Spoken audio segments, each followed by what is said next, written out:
Šiame pasaulyje labai daug vilionių, labai daug tuštybių, kurios įtraukia žmogų. Ir žmogus paaukoja savo laiką, kai kas paaukoja savo sveikatą, kai kas paaukoja netgi savo šeimą, savo gyvenimą dėl tų tuštybių, dėl tos vienos akimirkos, dėl vienos akimirkos malonumo ar panašiai.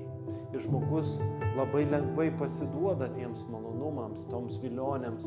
Ir labai svarbu kiekvienam pamastyti, ar tai, ką aš darau, ar tai, ką aš skaitau, ar tai, ko aš klausau, yra išmintinga, o galbūt tai yra žalinga, ką žiūriu, ko klausau, ko mėgaujuosi.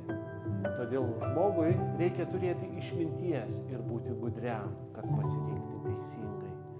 Aš manau, jūs tą galit padaryti. Tiesiog pamastykite apie tai.